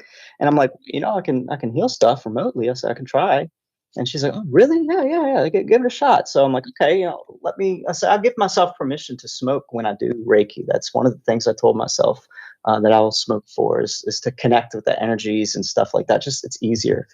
So I went and I got a bowl, and about 2 hits in, I start thinking, as she's talking to me, I start thinking about how I'm going to do the healing. And so in my head, I'm thinking, okay, yeah, I'll put the white light, or I'll pull out the pain first, and then I'll put the white light all through her body and just do a purge and down her feet. And yeah, yeah, yeah, that's what I'm gonna do. That's what I'm gonna do. And like 2 minutes after that, she's, talking, and she stops. She goes, oh my God, my pain is like almost completely gone. Did you do it? And I'm like, whoa. I'm like, I will be honest with you. I did about what I would consider like 20 or 30% of what I'd normally do. Just everything visual, but except the hand motions and the moving of my body and really connecting fully. I said, that's all I know. And at the time I was just doing the visual, I got nausea in my body, and I couldn't figure that out. And that's about the time she said, hey, it's gone. And I said, is it completely? She's like, it's a little bit there right now. I said, okay, well, let me take this third hit, finish the bowl, whatever, and I'll do the full thing. So about 20 minutes later, and we just had so much to talk about. I had finished smoking, and she's just talking and talking. I said, I'm just going to do it without telling her anything because it really doesn't matter. And so as she's talking, I do the full motions. She couldn't see what I was doing or anything. And literally 2 minutes after that, she stops talking and goes, oh my God, I can't believe it. It's completely gone. Like I said, on a scale of 1 to 10, she's like 0. What did you do? I said, actually, I did the full thing. I just didn't stop you and tell you I was doing it. So it's just kind of a testament. Either that was a complete fluke, or is a testament to just how easy it is to heal somebody and how powerful we are. Well, yeah, when you know you can do something. Yeah. Yeah. It's not hard to do. Well, we've got we still got like a half hour before I'm going to have to get out of here. I was just about to say that very thing, Josh. So we might have been even right there tuned in, Walter. We've got our friend member. We've got a friend in chat, Miriam, who's really been going through some stuff lately. We almost lost her not too long ago.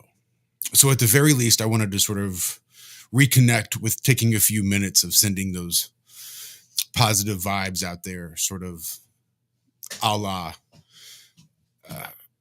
global meditation type thing. What am I thinking of? Mark Devlin's stuff that he's doing. Absolutely. Doc dropped a link for her PayPal. I actually have dropped it again, and I now see that Kelly Effie has dropped it as well. If anyone can help out, definitely please do so. And real quick, Kelly Effie apparently is in an area that has some flooding going on, and being here in South Louisiana, I know that can be definitely a stressful, terrifying time. So sending you some love and energy as well, Kelly. And just remember, there is a conversion rate when you're converting from the US dollar into the euro. And I can speak from some very recent experience that a $20, €20 donation through PayPal equals like 24 and change in US dollars. So everybody click that link right there in the PayPal. If you can afford it at all, even $1, like Kelly Effie in chat says, and anything helps, especially when you are sick and when you're that sick. Did my part. I put a 7-Eleven in there for her. Wishing you well. Beautiful. So can we just take 30 seconds or so, and we can all just sort of focus and just send some love and some of those healing vibes out there. Say a little prayer to the Creator for Miriam in hopes that she can get better quickly and come back better and stronger. Like, I'm not going to run a timer. We'll just eyeball it here. But I just wanted to take a few seconds and do that real quick.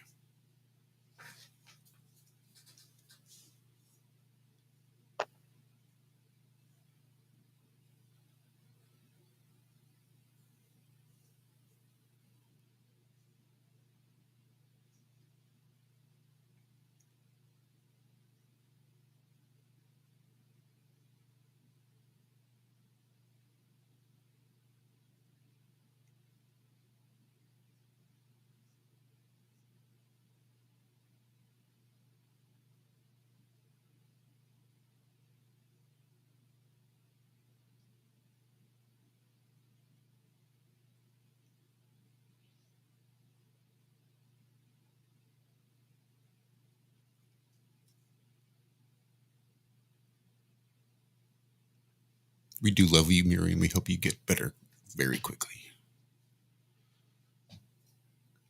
Anyway, welcome to the Ironworx, the only radio show where we value silence. If this had been TFR, I'm sure that there would have been some sort of silence detector kicked in and probably would have started replaying some old show of ours. That is one of the things I like about this, having the ability to do that, because I think for so many reasons, it's good for us to kind of come together and make a group checklist and goals that we can accomplish together. I think that's a really good thing. So thank you, everybody, for participating. Miriam, we do love you. I hope nothing but the best for you.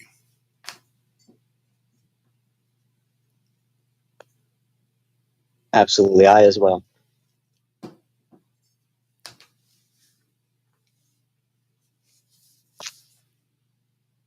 Trying to think if there's anything else I wanted to share about that experience, but that really embodied everything I wanted to share, and I hope you guys can take a page from that. If you've been struggling all your life with crippling depression or addiction or anger issues or lack of love issues, man, look, I'll tell y'all straight up, I've never been the kind of person to go to God for anything serious.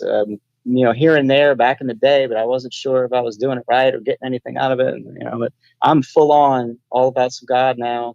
I'm not going Christian on y'all, and I don't have any problem with Christians, but I don't like labels, but I have found, God's unconditional love is powerful, and I realized I've been using it all for every one of my healings. I've been using love, and I just kind of, it's been put into a new perspective now, and I give him the credit now more than ever. So that's what's powerful about that.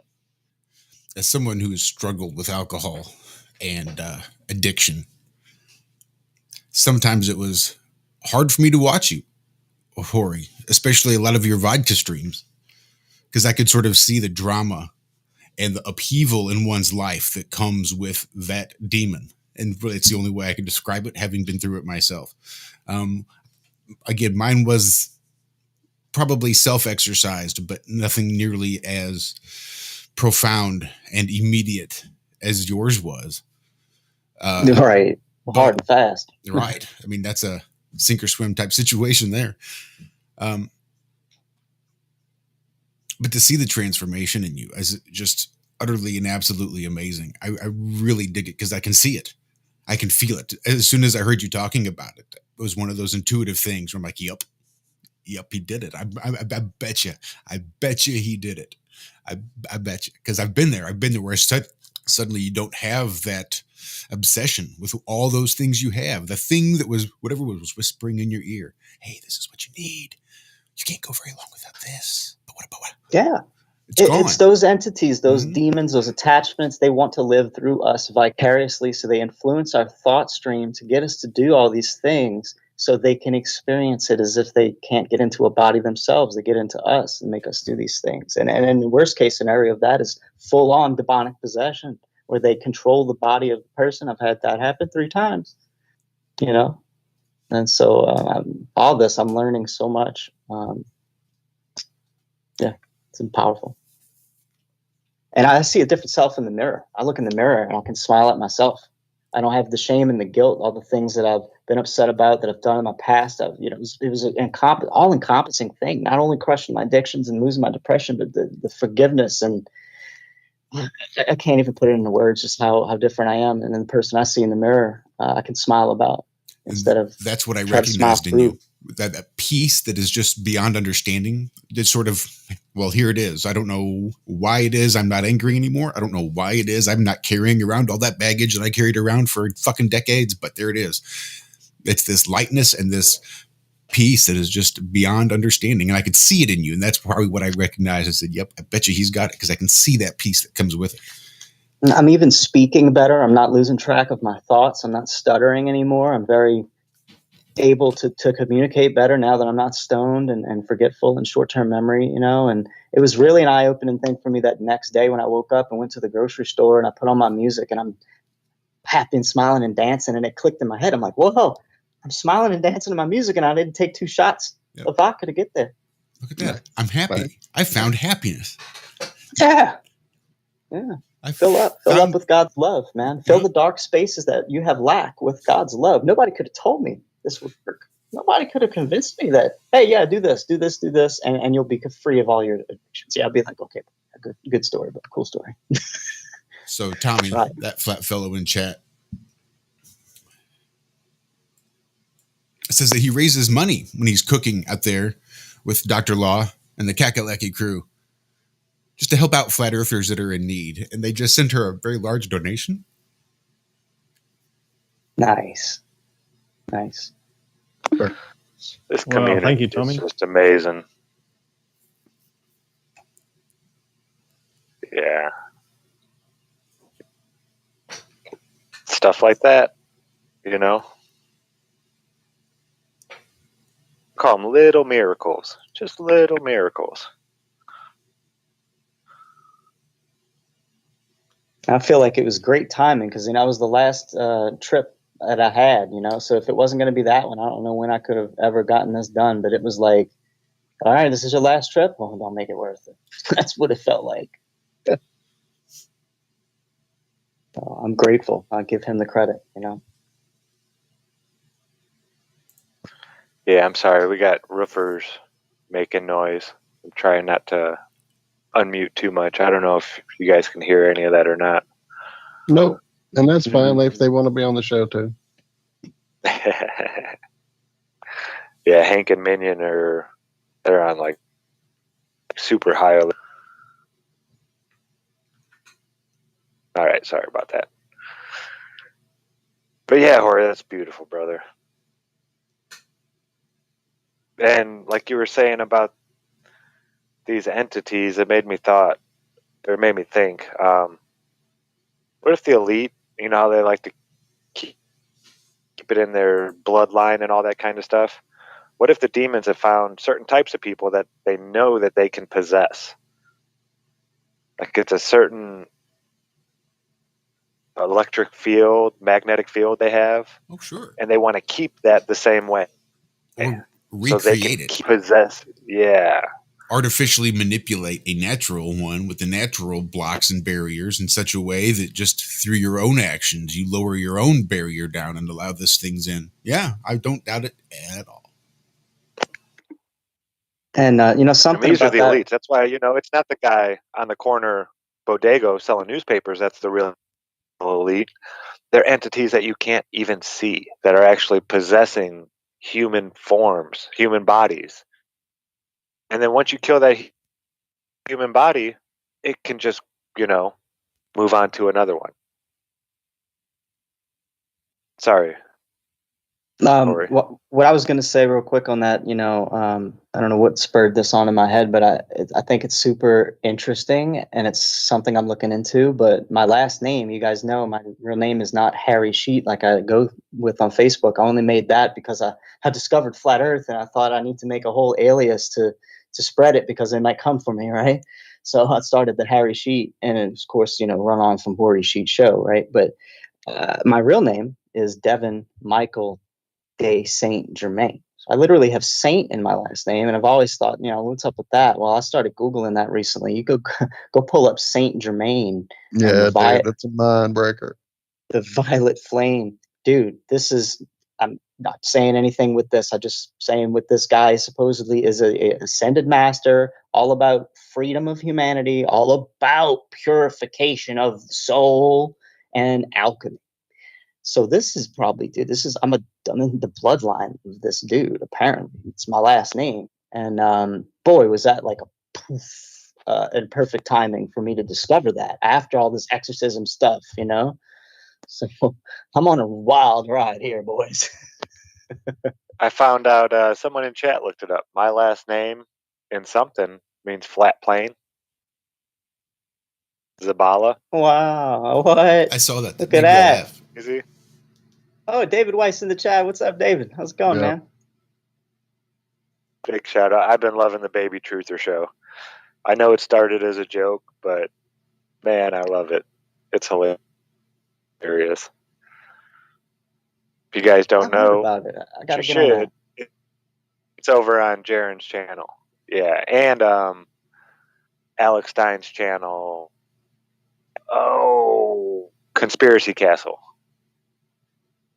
Yeah, they both play it, but it's just funny. It's hilarious, and they're starting a new one now where they just cover the news, but they just read the news. They don't comment on it. They don't criticize it. I think Baller Dave even joins in for these. He did the last one, I'm pretty sure, where he just agrees with they all agree with everything the mainstream media says, pretty much. So they can't get it taken off YouTube. They can't get a strike for it. Yeah, it's beautiful. Great idea. But I think they're going to start running with it. People are really, really liking it. I gotta catch me that. I've been seeing it, and I've been like, "What is this Baby Truther thing?" I just haven't caught a live show yet. I gotta watch it. Yeah, I think they've done 13 now. Yesterday was their 13th episode, so it hasn't been going too long, a few months. But yeah, the way Jaron was talking, it was like started as kind of like a joke. They weren't planning on, making this a weekly show forever. But yeah, people are really enjoying it.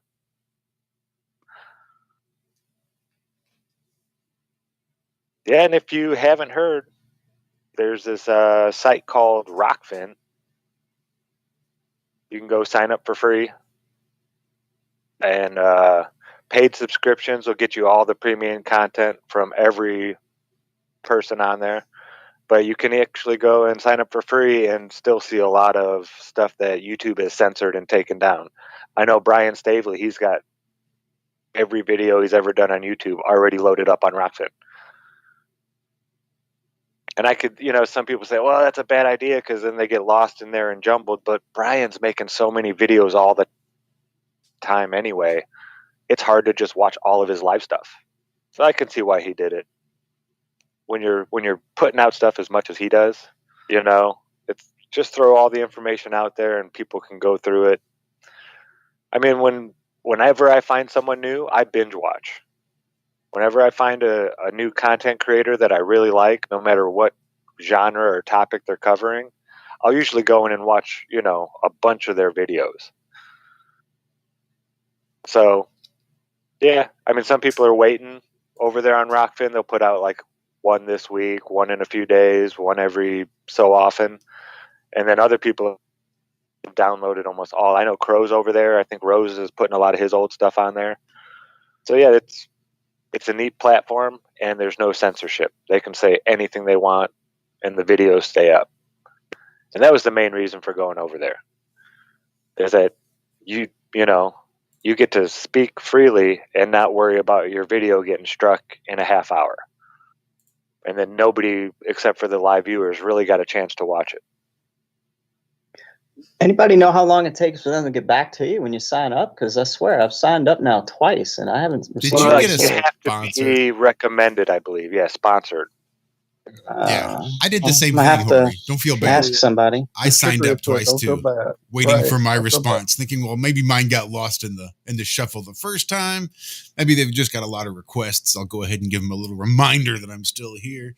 Nope, apparently you need to have a sponsor before they'll even look at your application. So there's that. Yeah, we need our good buddies to sponsor us, right? That's what it is. We may know a person or two. Yeah, I there's a chance I could probably get on somebody about that and make that happen for us. I've just not pushed the issue again. Getting my car fixed, getting my girls in the curing jars, staying up on shows, staying up on house stuff and dog stuff and wife stuff and all that other stuff. I don't know. We'll see.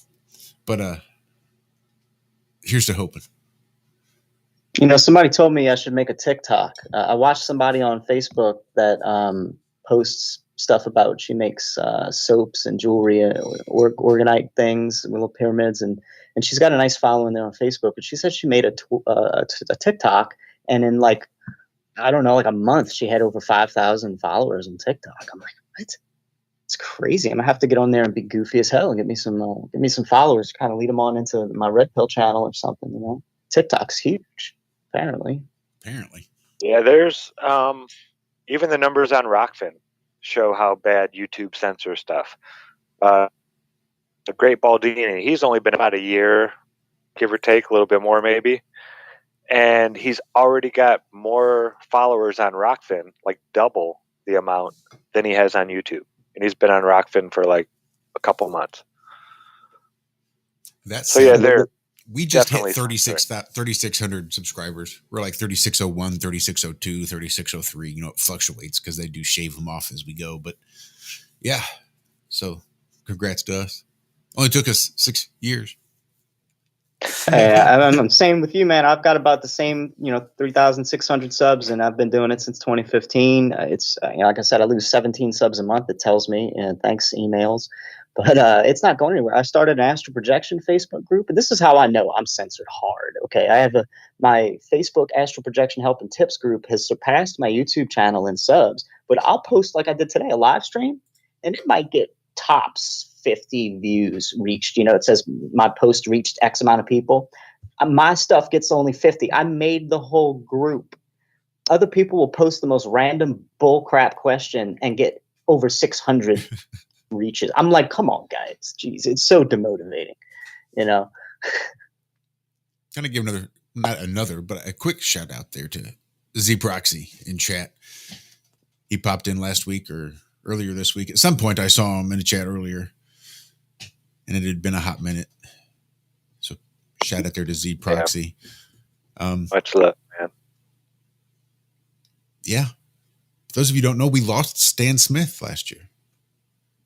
Or could have even been before that. It's been a hot minute. That one took me by surprise. That one really took the wind out of my sails. I did not expect that when I saw that coming across my face. I just I remember just talking about that, how much it hit all of us. Yeah, that was a shock. That was a big loss. He will be missed for sure. He definitely has been missed. If you don't know who these gentlemen are, they do a lot of 360 sky viewing. Amazing stuff. I still think there's a lot to that. I really do. But we need many people doing it all at the same time. Well, Hori is now in the perfect spot to be doing these viewings because he's got the VR set up. He can get in there and he can look around and actually experience what it is that Zed and Stan and everybody was trying to get it was a little difficult to do with the funky phone crap that I was trying to make it work with. It was doing nothing but making me nauseous. That was about all I was getting from my early days set up. So yeah, you have the real deal, sir. We'll definitely have to get you guys hooked up. Yeah, I would love to see Hori going through and looking at some of their observations and things that they've shot with those 360 cameras. That would be really interesting. I'll have to check out the channel. And now, Walt, you got the entry-level VR card in that. Well, that's true. You told me that. 970. That's it. Hey, look, I might be zooming around. Hey, I wonder if that old crap I have is. Nah, that's probably not going to work because it all tied through the phone and shit. So, but yeah, that's intriguing. Yeah, it's an entry-level card to do that. I was playing Half-Life Alyx on like medium or low, man, and that's a hell of a good-looking game. Even for that card, I had no problem playing that the whole game. I beat it on that card. Yeah. Don't get me down another game rabbit hole. Zach's already got me riding the plane with him. All right. Hey, on that note, when you guys can invite me to game night, turns? Dude, whatever. You ready? I'm ready, dude. You get in it. It's almost every night now. Freaking addiction. I got Red Dead. That's the demon I got to get rid of. Well, then get on there, cowboy. I bought it when it was free. That's when I grabbed, or $5 or whatever. $5, yeah, something like that. Yeah, real cheap. I'm like, yeah, I'll do that. Everybody's bragging on it. I'll see what it's about. And then I got it and couldn't play it because they wouldn't let me reverse my up and down because that's me. I'm backwards. I played way too only game I've spent money on in over 6 years was online.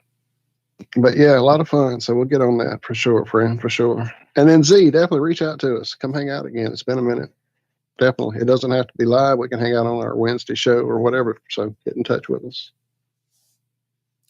For sure. Are we actually almost done with 2 hours? That just don't seem like it's possible. We are. We've only got a few minutes left. I want to say thank you guys for having me on. Let me tell my story. Thank you for sharing that with all of us. And I I'm glad know. we got it recorded here. I recorded it for myself too. So thank you for letting me do that. And definitely, dude, you got my phone number. You don't have to wait for me to call you. You know how to reach out to me. I'm very like just chill at home with the old lady and do house stuff. And now I got cats. I'm turning into an old man fast. So just reach out. Reach out. Yeah. Sure thing, brother. Sure thing. I just wanted to say thanks for letting me on. I know this story is so powerful for whoever would take that advice and give it a damn shot. I don't care if you got to do it sober or do it with some mushrooms or something, man. It worked for me. And like I said, nobody could ever told me that. So please, everybody, thumbs up this video. Help the algorithm, while you're here, while we're talking about that. Thumbs up, guys, and share this. Thanks again. Thumbs down works too. Any interaction helps the algorithm. So even if you hate us or hate this show, feel free to comment how much you hate it and give us a big thumbs down, because that helps. I feel kind of upset that our standard 2 thumbs downers didn't stop by this morning.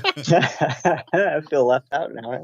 I feel upset they didn't show up. Damn it. I was liking it. Anyway, guys, thank you all for all the reaching out you did for Miriam. Thank you, lady. We love you. And everybody who helped us know, because I was not aware. I haven't been on YouTube the last day or 3. Definitely. Thank you for sharing that with us. Everybody, thank you all for the super chats. Thank you all for the love. My God, this family is beyond even calling you family anymore. Damn it. It's just family at this point. I love you guys. Thank you all. Yes, thank you guys so much.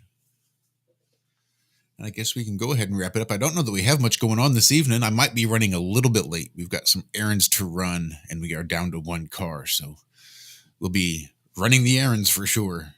So hopefully I should be home in time to get it started and be going by 5. I want to make sure Liz gets there early and doesn't have to stay up too late. So I will do my absolute best to get started on time tonight. But again, I might be a little bit late, or if there might be a little bit of a confusion. I don't know if we've got really anything planned. So, well, hopefully maybe our buddy Joe Froger will, or is it Joe Frola? Joe Frola will reach out, or Joe Frola. Man, anyway, Jonathan, reach out and come hang out with us. Excuse me. And, Corey, definitely, sir. You're welcome to come around and hang out. We've just been wanting to kind of marinate on some of the, things that are happening, and certainly what's happened to you is part of it. These, whatever the fuck they are, you call them demons, call them parasites, call them whatever. They are definitely a topic that's come up no matter what we're talking about. That seems to circle back around to those little fuckers. When I got the juice, I'll come and give you some juice.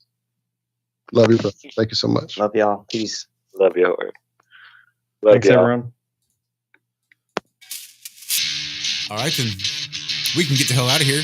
I do have to get to work at some point.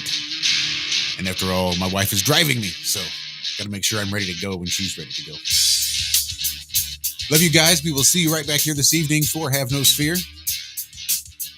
Hopefully Cammy will be able to join us, and we'll just pick this right back up where we left off. Love you guys. Be good. Be well. Again, if you can spare anything at all for Miriam, her PayPal link will be hopefully in the description if I can get Walter to remember to put it in there. Otherwise, it will be in the live chat as it replays here on YouTube. You can click through there, donate to Miriam. She's going to need all the help and love and support that she can get. Love you guys. Be good. Be well. Have a great rest of your Friday. See you tonight. Bye-bye.